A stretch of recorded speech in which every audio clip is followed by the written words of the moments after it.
What's up everybody, this is Danny and this is the brand new Nexus 6, and the Nexus line this year is being manufactured by Motorola, and you can say it's a very big blown up version of the 2014 Moto X. And the Nexus 6 introduces a brand new version of Android 5.0 Lollipop, and comes available in the 32GB or the 64GB configurations in the blue or white color. So of course I have both of them here, so let's go ahead and dual unbox them. We're going to give it just a little bit of a shake to get the box loose, and there is the Nexus 6.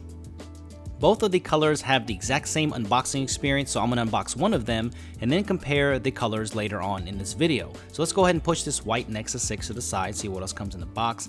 And in this orange pouch, you will find some literature, safety and warranty, the quick start guide, and the SIM card tray removal tool. And you also get the micro USB to USB, which is very typical of any Android device. But what's not typical is you get this turbo charger here, the same one that you found in the Droid Turbo. So this should give you some really fast charging, and I will let you know in the full review what I think about this turbo charger. Let's go ahead and remove the plastic from the Nexus 6, and you will find its giant 5.96-inch display right there, and we'll talk a little bit more about that later. But we're going to boot this up, and let's talk about the Nexus a little bit, because generally the Nexus devices have been a budget device, but this is the first time that it is actually a flagship device with a flagship price. It's $649 for the 32GB version, and it is $699 for the 64GB version. No SD card expansion, just like all the other Nexus, but it has the Snapdragon 805 quad-core processor, 3GB of RAM, the Adreno 420 GPU, and it actually supports Qi wireless charging as well. So everything that's in this device is a flagship device, along with the brand new version of Android 5.0 Lollipop. We'll get to all that in just a minute, but let's take a quick hardware tour of the new Nexus 6. And around the outside, you can see there's a nice metal frame, very reminiscent of the 2014 Moto X. And on the back, it's got a nice soft polycarbonate back, and it's got that big Nexus logo, and also has that dimple that has the Motorola logo, and it feels good in the hand with that dimple there. It's in a perfect position. So if you look at the right side of the device, you will find the volume rocker switch and also a textured power button, and it's perfectly placed on this Nexus, very easy to get to. Up top, you will find the nano SIM tray, and you will also find the 3.5mm headphone jack.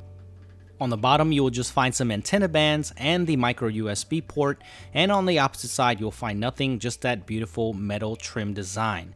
Now on the back, you will find a brand new 13 megapixel sensor manufactured by Sony with a dual LED flash around the ring, and on the back here is a better look at the Nexus design. Now the footprint is very wide and it's very tall, but I will show you that later on this video with some comparisons. Now on the front, there is the almost 6-inch AMOLED display, and it's quite a good display, but we'll go over more of that later on in this video. And you will find the dual front-facing speakers, which I love. Thank you for including that, and you see that on the bottom and top, along with the 2 megapixel front-facing camera.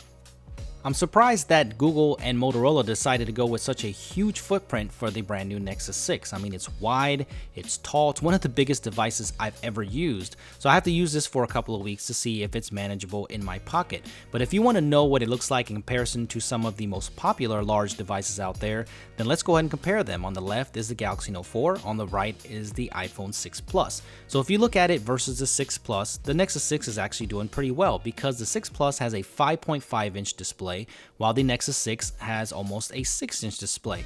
So of course the Nexus 6 is much thicker, but when you look at the footprint, the Nexus 6, yes, it's bigger, but it's pretty close to the size of an iPhone 6 Plus. So that's a good reference point if you want to know how big the Nexus is. Then here is the Galaxy Note 4 next to the Nexus 6, and you can see that Nexus 6 looks much bigger than the Note 4, and the Note 4 is a pretty big device on its own.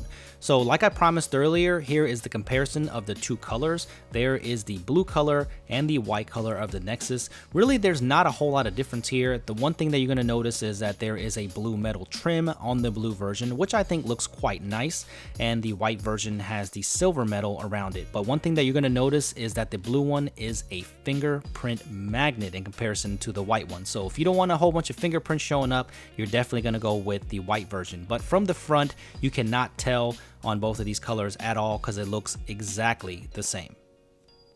So let me know in the comments below, which one did you pick up, or which one do you like best? You like the blue color or you like the white Nexus? And tell me what you think about the size of the Nexus. Look at it next to the 2014 Moto X. It just swallows it up. So it is a huge device.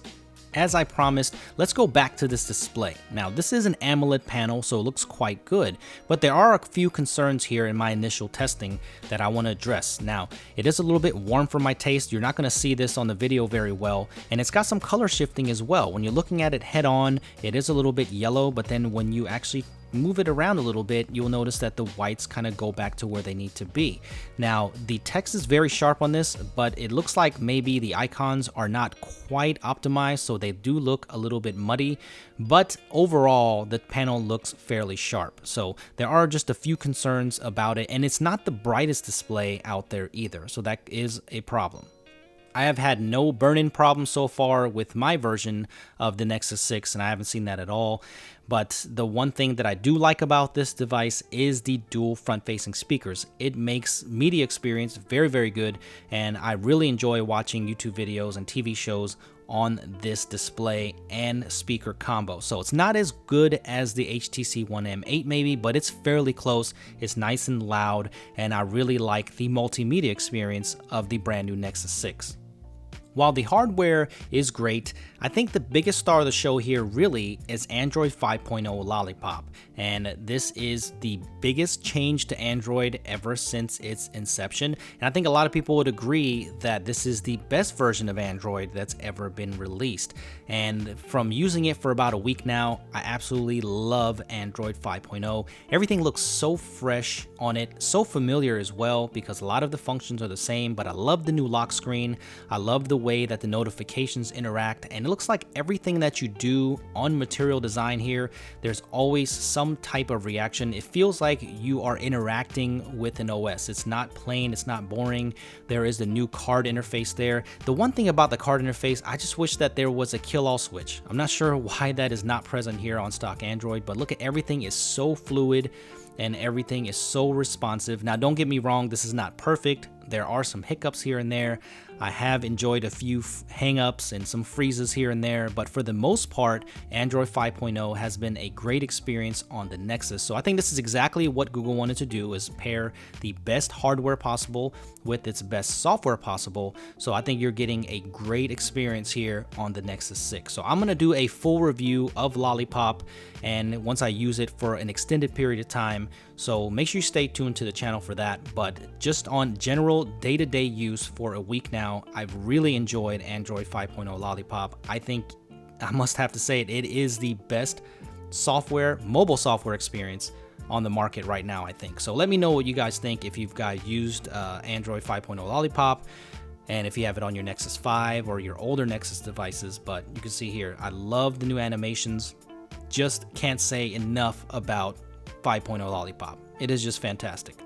There is one software and hardware feature that I'm not so crazy about right now on the Nexus 6, and that is the camera experience. Now, it does use the stock Google camera software, and it does have a 13 megapixel camera on the back with optical image stabilization. So on paper, it looks great, but I think that the focus is a little bit slow, and especially in low light, it is really, really slow. Now, if you're in good lighting, the shutter is decently fast, but image quality wise, it is not the best, and I will go over that in just a little bit. And on the software features, there's some things that kind of bother me a little bit, like you have to swipe to the left here to change from camera to video. So there's not a fast way for you to kind of switch from camera to video. Now, for some people, they're like, that's not a big deal. But to me, I like it where I can easily switch on that bar to go from video to camera. So I think that's a little bit unintuitive there. So I'm not a huge fan of that.